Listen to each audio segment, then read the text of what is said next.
welcome to Too Old for This Shite. On this week's show we're going to be diving into Archive 81, the TV series made by Netflix based on the popular podcast Archive 81, based on the book. Saying a gang, I'm turning into Sulu. After starting recording this about 10 times and me going,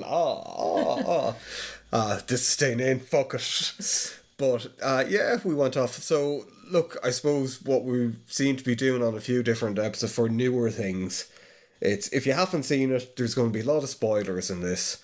It's recently enough released release, yeah. So we will if say, you want to watch it, go and watch it after we give the initial review. Yeah, we'll talk about the initial review for the first maybe 5-10 minutes, however long it takes, and then we'll go into spoilers. Because there's a lot of I think if you find out certain bits and pieces, it ruins it. Like, it's a mystery thing. So, there's a lot of things like knowing that, like, Dr. Doom kidnaps Franklin Richards at the end of Fantastic Four ain't gonna ruin the overall film for you, because that's not what the movie is about. That's not the point of it, yeah.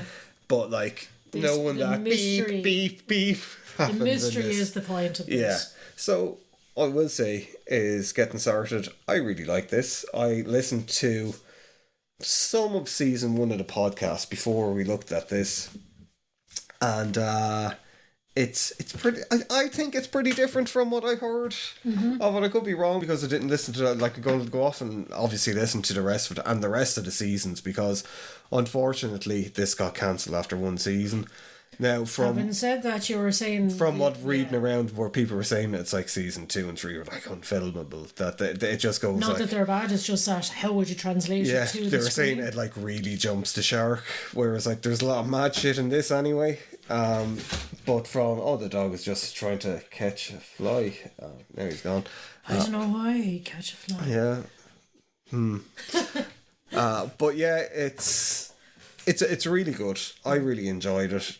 I think it's a different animal away from the podcast, and the podcast and the main story of both the things. It's this guy called Dan is hired to archive and restore semi-destroyed films. A film in the TV series. We'll just talk about the TV series. No point going into the podcast because it just get confusing.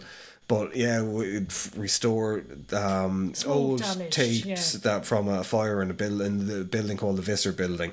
For, you don't really know who. Some sort of shadow organisation, corporation that doesn't have much publicly available information on it. Yeah, and he's in a remote cabin watching these videos and converting them to digital after he cleans them up, and learning about the history and what happened to this woman called Melanie Penrose, who goes missing. That happens like straight away with it. You kind of get a kind of glimpse of like one of the videos. Like, there's a bigger mystery there about this woman who went there as part of her doctorate. Yeah, it sets it up fairly handy insofar as the first tape he watches is like, hi, my name is Melanie and I'm going to rent an apartment at the Visser because I'm doing like a sociology project for my dissertation. Yeah. I just want to talk to the residents of the apartment and learn about the history of it. The history and what life is like living here and all the rest. Now, it seems like a bit of a fucking mental thing to be doing, but then you kind of learn why, I suppose. It was built on the site of an old mansion that had burnt down many, many years before, and there are a lot of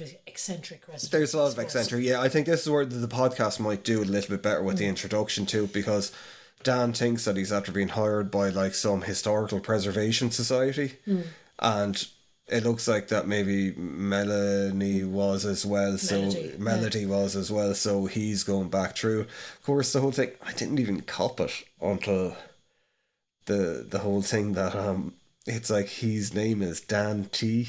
It's basically Dante's Inferno. This, where he's like going through the circles of hell, and the guy who's like talking to him is Virgil. Yeah, yeah, and like, but like those are bits and pieces that come up throughout it.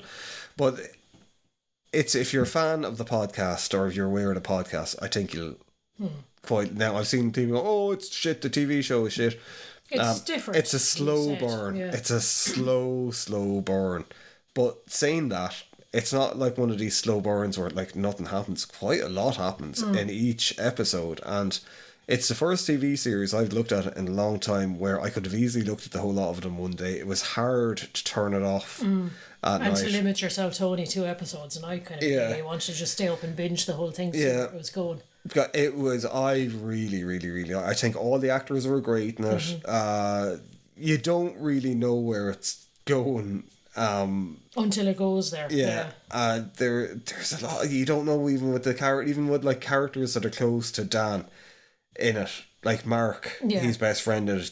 There's points where you kind of question, what the fuck is there's more going on? Does he have some other motivation, or is he kind of in on it with someone else, kind of a thing? It just is one of these shows where it makes you question everything, because and it creates this air of paranoia about it, and there's creepy vibes to it, and it's like we were talking about the last show, The Empty Man.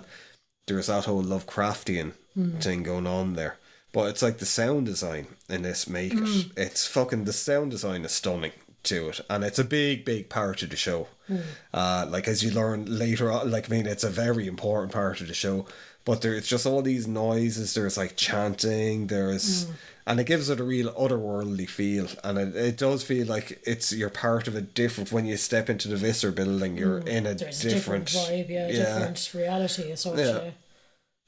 What did you think of it? Well, I really enjoyed it. I don't normally get sucked into like TV shows that regularly anymore. They have to be really good to kind of capture my attention. And this one, again, it was just like, it was coming up to like, midnight, 1 o'clock, and I had to get up for work the next day, and I was kind of like, oh, I'd love to watch another one, but really need to go to sleep. Yeah, it was hard, where you were just kind of fucking, and you do find yourself thinking about it, kind of like, what's going to happen next in it.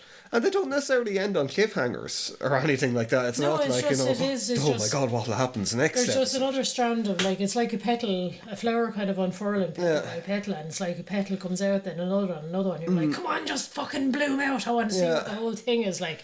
You want to see where it's going overall, because there's all these, again, it's not cliffhangers, but there's all these hints where they mention a little throwaway remark about, the mansion before, or this fire happened, or this or that, and it's kind of like there's all these tiny little tendrils that you kind of go, I know they're going to be following that at some stage. What way is it going to end up? Or a character comes into it that, or a character maybe from the start comes back into it with a different kind of thing, or a character will just appear and say some mad shit that's going on in the building, and you're like, what? It reminds me a lot of Uzumaki, actually. There's aspects to with the serialization of it, nearly like with Uzumaki, up until the big story happens in it. It's all these things kind of happening that they mightn't be necessarily connected, that they're like, they could be nearly one-off kind of like serialized stories or whatever. And there's aspects to that with this, but it's all connected, where it's like the individual tapes that he's going through. It's like nearly a tape an episode, isn't it? It is, and it's kind of built like that, or is right. You see him kind of sitting down to digitize another and of course there's another nice little thing where it starts off each show starts off with like almost like a kind of a newsreel announcement or an advertisement or something like that it seems to be totally disconnected to the actual show, but it's about something in the show. It's kind of like, sort of join this particular thing, or it's advertising a fucking product or something like that, and it's all related done to very well show. That like when everything links together near the probably last 2 episodes, when everything is linked together with, you go, what? That was done really, really well. That was done all because the threads are followed through. It's quite a simple story, really, but it's not like it's it's not complicated, but it's just like the story is simple, but the mystery behind it, getting to kind of like finding out the story, is done really, really well. It is it's like layers of an onion just being slowly peeled back. It's a great mechanism with it, because that was when I listened to the podcast the first time, when I was like, this is really, because it's like, it's a guy listening to audio tapes of someone that's doing interviews with people in a building, and they just kind of like briefly mention one thing or another thing. So it might be like, the Historical Society, they're having orgies down in kind of, there's like, so it hints at all these things. Probably a little bit like, what was fucking, there's a long running podcast, Welcome to Night Vale. Night Vale, that's it, that's done in the style of where it's like a radio announcer giving out all these different things. And people should be wary of the hooded menace in the park, you know. So there's that aspect to it, and it nearly grounds it in some kind of form of reality as well. Now, what I really liked the guy who played Dan in it. There's something really like him about. He's a bit of a fucking prick though at times towards his friend. Well, his friend was trying to look out for him. I suppose we're going to start getting into spoilers from here on in, I presume, are we? We'll just say kind of like, what did you take? Two us really liked it, yeah. So yeah. So like, look, 10 minutes into it, it's obvious. Go off and watch it. I don't think, because it's well known that it's cancelled, it doesn't finish on a point where you're like, oh no. That was very satisfying, yes, of an ending. Yeah, you know, like, I mean, it's not a thing where it's a cliffhanger. Yeah. It is kind of... It does end, but it does end. The door open if they wanted to revisit it and finish. But it's not like you're going to go, like, I mean, I'd love to see season 2, but I'm not going to be kicking and screaming, they resolved the story in it. Everything is resolved in it. It's not like you're left going, what the fuck was that about? Who is this person? Who is that person? Everything is answered. So it's self-contained, but it leaves it open for a season 2. Yeah, so I do think, because that puts a lot of people off watching, there's an awful lot of when you hear it gets cancelled, you're like, I'm not going to invest my time in this. This is like a mini-series, basically. Yeah. It's self-contained. It's just one kind of story and done, and that's it. I'd say it'd be great to see season 2, but it'd be great to see continuation of it. But so go off and watch it. So we're going to start getting into spoilers, but we're saying... Dan, I really like the guy, but he is a bit of a prick towards... But that's the thing, it is, he's kind of, you can totally understand it, he's a bit of a loner, his whole job is kind of like, kind of like almost self-isolation. Yeah. He has to go into a quiet room because he's restoring tapes, restoring videos, restoring old audio tapes and stuff like that, so it's very detailed, very sort of particular work in a very sterile environment, so he kind of sequesters himself away to do it. He has a friend who has a podcast. The friend is a lot more gregarious and outgoing than him, obviously enough, and I suppose he's a real person. He's had a traumatic childhood. He's had some mental health issues. The friend tries to help him, but like all friendships, I suppose, sometimes he welcomes the help, sometimes he's like, fuck off and leave me alone to do my own thing, kind of a thing. So he's a real character fleshed out. It's not just like a one-dimensional... No, he's not, no. Oh, here's the hero and the good guy in the story. The guy who hires him Virgil and he puts him away in the secluded cabin to do this stuff. Like, he comes across as a bit weird, but he is still very much kind of like, we know you've had mental health problems. If there's like, they really lean into that, so you do kind of go, is he just like when things start happening, where you start seeing things happening, where like demons start coming out through fucking things, or you start seeing things or hearing things or something is going on, and you do wonder, is it just is he going mental? Is he going mad again from the kind of the isolation out in the middle of nowhere? And as well, it's the whole thing. His background is that his father was a psychologist who was like basically a parapsychologist in a college. Yeah, and he was a counsellor to Melody. Yeah, as well, which you find out. He did not know this until he's kind of like he's caught up in the whole thing from when he was a child. There's a melody that they hear kind of the whole way through the thing that like his sister was playing on a piano at the start, or when he's thinking back to it, and it's basically a thing that they use to open up another dimension. It's like a refrain, but it ends up being a chant to kind of summon the other thing. Yeah. But like, that's the whole thing. His mental health issues probably stem from his childhood trauma, which is his whole house burnt down with his family in it. Yeah. And you learn that actually was a connected event as well. Yeah. You know, that it was maybe the things that are like maybe the hero. There's these witches in it. That like this is just massive. This is the whole fucking story. Yeah. It unfurls out. It starts off very small, where you think it is, well, okay, look, this guy, he has a small little life here. He keeps to himself after his tragedy. He's no family, and you start to think, well, maybe they selected him to try and do this because they know he'd be interested in this, trying to restore the tapes because they were found in a building that was burnt down, so he'd like to try and solve the mystery of how these people... And it's like the tapes weren't found in the building, they were found with his father when it got burnt, that his father went off and got the tapes back. It's like... I think at this point you've had to have seen it to know what we're talking about, but as well, it's like I was saying, that the whole story to it is that basically that fucking... with fucking Dan, oh my god, I can't, but like with the witches, that they're the only ones that can safely open up the doorway, the portal into this other place where Caligo, the demon, kind of lives, where kind of like the Voss Society, this cult that were involved in the original thing, like we're trying to summon him through, but they got it all wrong, and they thought that all that they needed was the blood of one of the witches. But these witches, they've been like, their sacred duty has been like, forever. Basically to guard the portal and not let it be open. Yeah.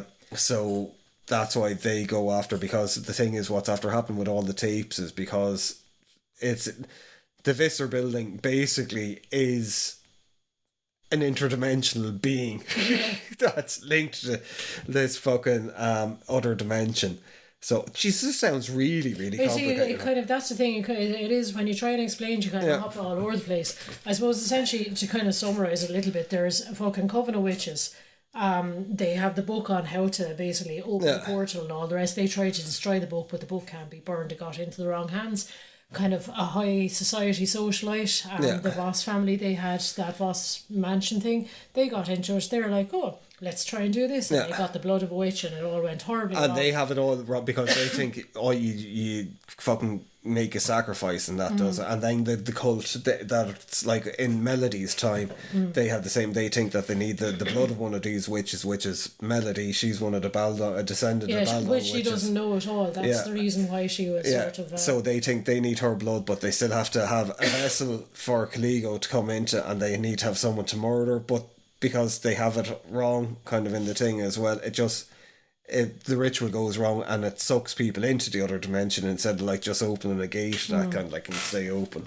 That's kind of, and like, I mean, I think this probably shows how good of a TV show it is, because the show explains it really clearly. Like, we're not explaining it clearly. But it is, like, I mean, I suppose it's clear enough. Like, they tried the ritual in this mansion. Yeah, you don't have to get into it again. That's like the 5th time.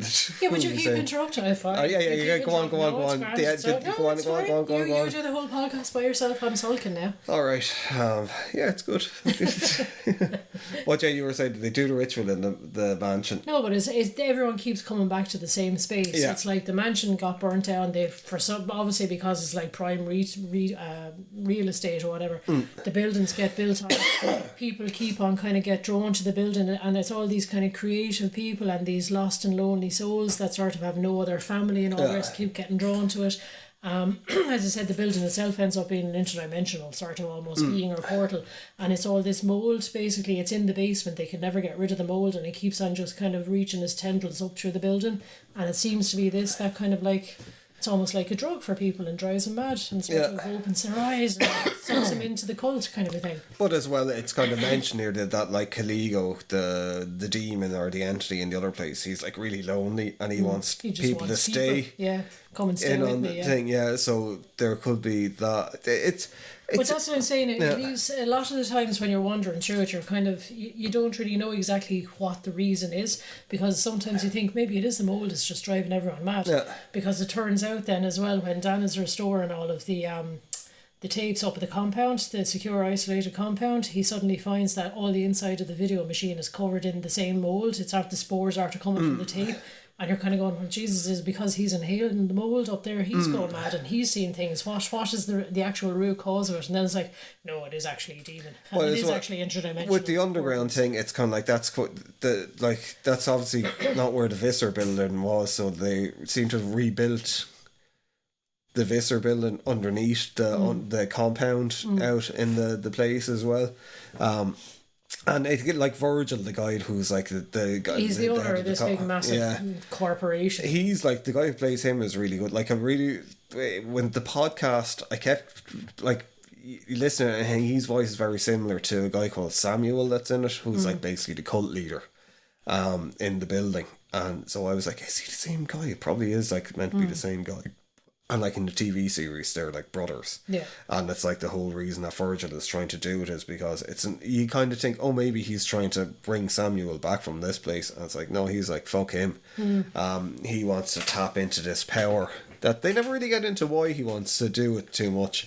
I have a funny feeling they were leaving that for season 2. Yeah, possibly. Because from reading around about like season 2 of the podcast, it gets into like the business, the company. like their interest in it that they want to do for basically like for fast travel, and they want to use the other world as the other world part. It's kind of like the Upside Down in Stranger Things. Yeah, basically I think the demon Caligo kind of it promises you what you want basically, so it holds you there. So like for Melody, her mother was one of the line of the witches, I suppose, and she wanted to break the cycle. She didn't want her daughter to get caught up in it, so she basically left her at a church and left her to be sort of brought up at an orphanage as such. So she was always searching for her mother, so when she goes through to the dimension, she's promised that her mother is coming, she just has to wait for her, so she's just stuck forever in waiting for her in the church, like. And your woman, like from the Voss Society, the I can't remember her name. Iris. Iris, Voss. She wants to have a child, and that's what she's promised. She'll only just do the ritual. Yeah, and she's stuck in there as well, and she's like been reaching out to other residents in the place, kind of like into. So this is the thing. They seem to, the people that are in the building or the people that were trapped in the other world seem to be able to go into other people's dreams and stuff. So there's a load in it. Like there is a load, and it's just executed very, very, very well. Like the build up to the end. Now, one of the things I think it kind of, the last episode, I probably too much happened all at once with it, but like last episode seemed to, I thought it was the weakest out of a lot of them. I really liked the one where it was like the jump back to the Voss Society, where it kind of explains what happened before the Viscera, and you understand what's going on then. And then the last episode with Dan kind of fighting with your man Virgil and all, and then they go into the other dimension. It turns into a different type of show, I think.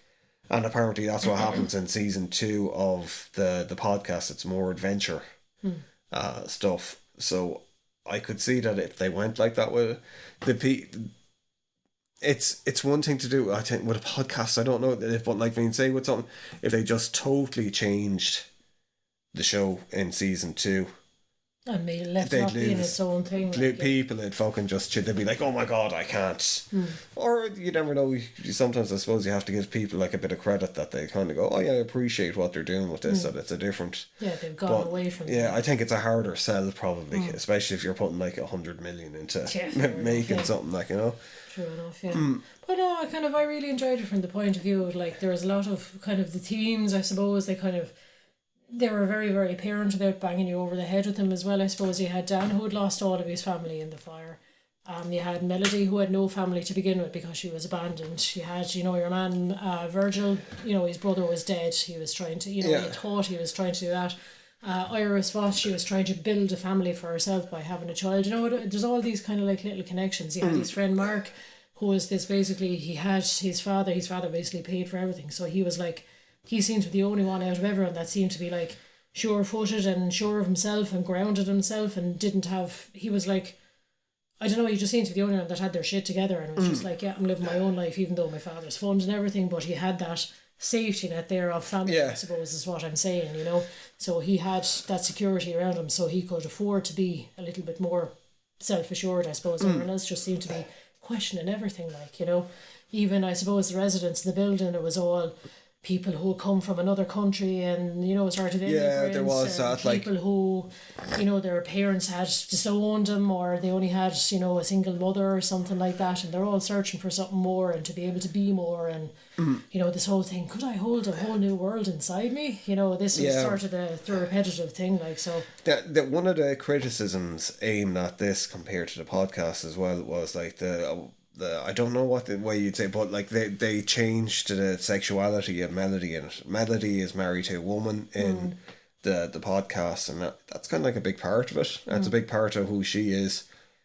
In this, I presume she's straight in it. But it kind of aims at like there might be some romance going on between her and Dan, and that's why Dan wants to save her. And it's all really ambiguous because she had her friend Annabelle, and Annabelle is like clearly in love with her. She just follows her around like a lost puppy dog and hoping that she'll suddenly see who she is. Yeah, but I suppose she tries to sleep with Samuel at the start. That's what I was saying. She has the dalliance, but then is that just because of his like magnetism as a cult leader kind of a thing? It doesn't necessarily mean that. I don't think so. No, I think it is like she's straight kind of in this, or maybe bi. But there is like that whole thing where it's like, and she's not like someone who needs saving in the podcast, whereas in this it's like please help me, please find me, please save me. Yeah. And it's like this romantic thing that could happen between her and Dan is like, I didn't even necessarily get that it was romantic. I thought it was just that it was sort of a way to heal his sort of like childhood he trauma. Felt a responsibility to her because his father was after trying to help her and failed to help her. I think that and now was she was trapped, and he like I think he felt like he got to know her through the tape. So it's kind of like, I suppose, feeling a responsibility to like a family. No, that's the way that I look at it as well. But like, I mean, I'm just saying, like, some of the criticisms like that other people have aimed towards it. And I suppose if you are from the gay community and kind of like maybe if this is a character you really identified with, I suppose it writes off such a large part of the character. From the podcast. It's like, I mean, there's no need for it. To like, there's not really, like, I can't think of any good reason why they would have her straight when the character is, other than, I don't know,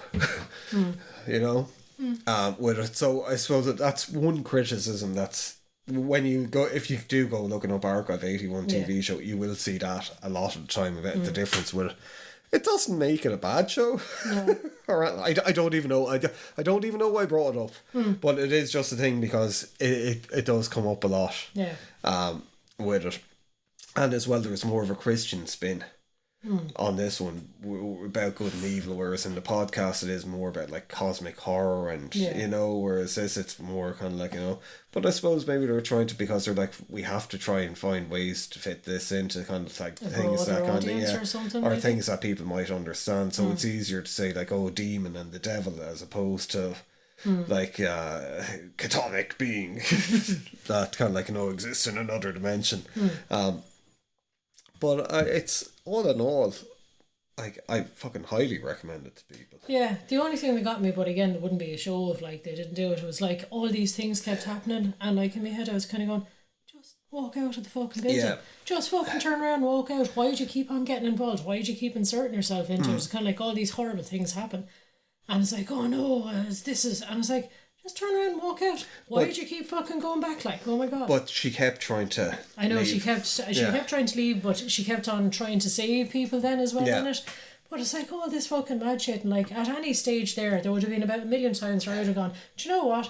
I've had enough of this shit. I'm standing up and I'm leaving. Goodbye, everybody. Well, if you remember, she was about to leave probably halfway through it, and then fucking Annabelle gets to paint, and she goes fucking kind of like starts stepping over. So then that leads into all the kind of like building up towards the end of it, which goes over about 3 or 4 episodes. Actually, it's done so well. It is, because it feels like it's over a week, but it's meant to be over like that space of 2 hours. Really, like. Yeah, but it is, again, it's just, I suppose, sort of the rational part to me. It's just kind of like, even when Annabelle, has the break, it's kind of like, just go and get help. Just go and fucking call someone. Like, don't be like, oh, I'll rush in and try and save you. But she was leaving, she was going, and then your man fucking throws himself off the building and dies, and she fucking passes out, and then she's locked in the building. I know. So it's, it is that thing where she keeps trying to leave. And because like it seems to me that there was like maybe 4 episodes where it's just her constantly with the bags packed, where she's like just ready to go. Yeah. And something else happens, and she's like, oh, and then kind of she finds out that they're going to fucking potentially kill the little girl. Yeah. So she's like, oh fuck, I have to try and do something about this, Yeah. True enough, I suppose, alright. And it's the same with Dan. Dan could leave at any time. Yeah, he could literally walk out of the compound. They gave him a bicycle, but he was like, no, I'm staying here. Yeah, but that's the thing, even Virgil is saying, like, you're not like trapped here, you can just go. But it is, again, I suppose maybe it's just people make their own little prisons for themselves at times, don't they? I think that's a big part of it as well, where it's like these people, they're all kind of caught up in the story themselves. That, like, I mean, even with Dan, it's his connection to it goes all the way back to his father. Same with Melody. Yeah, it's back to her mother as well. That there's all these different connections. Like, I thought that definitely someone would be related to the Voss family in it, but they're not. Maybe if they went into a season 2, but they might have, But like, that was the thing. They kind of gave everybody their own little backstory. Like, even, I suppose, the original snuff film that starts, the whole interest thing in it, the girl that gets sacrificed when they go back to the Voss family. It turns out she's like a girl from Ireland that went over on the famine ships. Her whole family died of like typhoid fever or something like that. So she's all alone as a young girl in America. And her only option is to kind of like be a maid for a family, so she has somewhere to live and all the rest. And you see it again, all she wants is a family. It's a family connection. It's the childhood trauma. It's the loss of family. That cements kind of like how evil Iris Foss is as well. Because like for a good while you're kind of like, she just wants a kid. She's like, she means well. And then it's like, she kills your woman who she's like, you're like a daughter to me. Yeah. If I have a daughter, I hope she's like you. And then she's just like... slit her throat, exactly, yeah. Well, I like the whole thing as well where there's... I don't know, it's not really a red herring, but it kind of is about the guy who made like the horror movies. I can't remember the name of the castle. Crest. But Crest. Yeah. Because it seems like he had a bigger kind of thing, because like he was the one that saw... the snuff movie and it influenced him to make all these horror movies, and then it's like, are these horror movies based on something else, or are these horror movies causing some kind of like thing, and they have nothing to do with anything. Well, you see, they kind of do, because just his daughter Evie Crest was one of the people at the parties in the Visser building, and she was the one, wasn't she, that sent the tapes to Dan originally. You know, there's this whole big cyclical kind of thing. But you know, it does kind of from the start, it kind of feels like, these films have something to do, because there is that whole thing that like Dan is big into films, and it was a thing that he shared with his father who was into, and that's why he stays kind of like, you know, because it's like that connection that he has to his father. But it's, you know, you do think it's going to be a bigger, that like your man Crest is going to be involved in some cult, or maybe your man Crest... I thought that Samuel might be Crest, you know, or some kind of weird thing where it's like, he found a way to be immortal, or but it's like, no, it is just like the Crest family, that they were like they carried the tapes on, like that was it, like. But all about family connections, isn't it? Yes. Or lack of. So did you enjoy it then? No, I fucking hated it.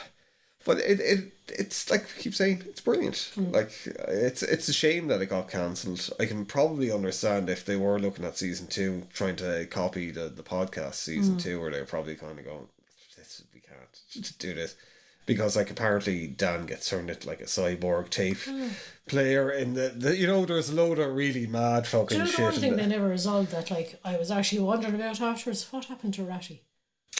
Apparently Ratty's like an actual person in the second season. Go away, he's like 2 or 3 people, but it's like this Rat character is something that like goes through. It's not, you know. Yeah, because again, there is like, I was kind of wondering, was it just a rat, and was it something more? Because obviously, if there had been other people in the compound before Dan, there was, what's his name?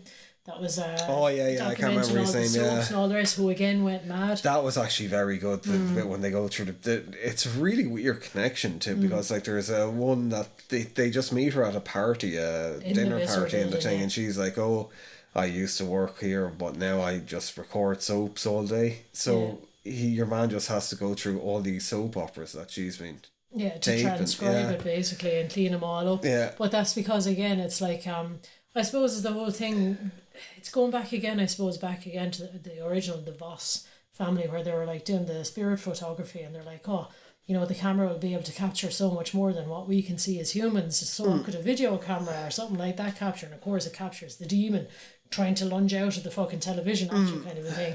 So, you know, she's recording those in the Visser building, and obviously fucking, what's his name, Kalego is like, I'll just hop in there into my little soap opera and scare everybody. But there's so many things that are connected with it, and it's, I suppose there's only so many times you can say it's great. Yeah, it's exactly. Great. And or like, as much as as mental as it sounds, the various different leaps are after explaining here. There's so much more in it as well. Yeah. There's a ton. Like this is like just scratching the surface with it, and like I presume if people are listening this far into it, they're either psychotics, or they're like, they've looked at the show, or they've listened to the podcast. Or somebody is forcing them to listen to it and clean it up and transcribe or it's like some demon called Kalego that's like, he's got like an alert.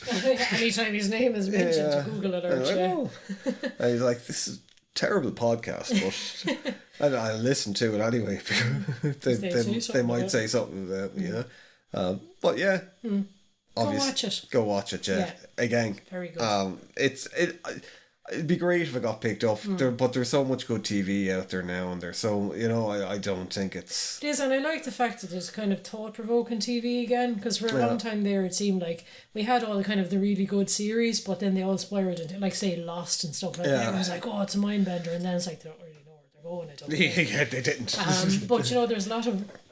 And then it kind of went into the real safe kind of, I think everyone got really scared between writers' strikes and COVID and all the rest. Where it's like, we need something safe that we know we're going to make the money back on, something that mass appeal and kind of like, for want of a better word, dumbed down. And now it's like, reality TV and all that kind of stuff. But now I think we're starting to get back to television that is like thought-provoking and isn't afraid to kind of throw a few challenges at the viewer and stuff, which is I think the lesson to be learned from Archive 81 and what they did well with it was that they seemed to have made it where it was like, this could potentially be cancelled. So we have to finish off the story in the one season, but leave it open for potentially a second season. Whereas I think if people are doing TV shows now, that's nearly the fucking attitude that they have to have. Yeah. Because just tie it all off in the first just seems you don't know, you could make the best TV show in the world, because this is, I think, up there with like being a great TV show. But even though this got like great reviews, was well received by the audience, Netflix cancelled it 2 weeks after releasing it. Never gave a reason for it. So fucking Christ only knows why they cancelled it. Plus, I mean, you don't know whether you're going to be the next X-Files or like, just fucking shouting into the void kind of thing. But this is the thing, it's like, this is like well received, so it's like, why would you cancel it? Ask them. Why Netflix? Why? I'm sure they probably like, there probably mightn't have been any fucking reason to it. But there's other TV shows that they're absolute dog shit that they go on for fucking 10 seasons. And stuff, but so it's a lot of like The Terror, I think, was really good, and they had a nice format with it as well, where season 2 is a totally different story.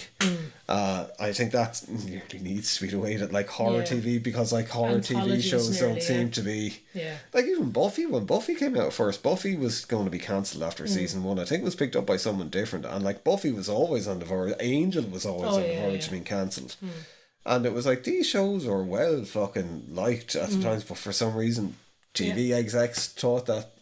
Well, they were probably well liked by a small group of rabid fans. They probably didn't have the mass appeal that like... Supernatural. Supernatural for a long time. Like, Kripke, when I got season 5, he was like, fucking, to get to the 5, and this is the end of the story. Then came back for season 6, and I thought, season 6, that was it. And season 7, and then all of a sudden it was like, they're never going to cancel this. Yeah, up to season 15. But that they were operating on a kind of, we have to finish it off every season. But like, it still leave a little bit of thing there. Yes. But anyways, go and watch it. So that's it for this week. It'll probably won't be something as mind bending next week and the week after. So yeah, look, thank you for listening.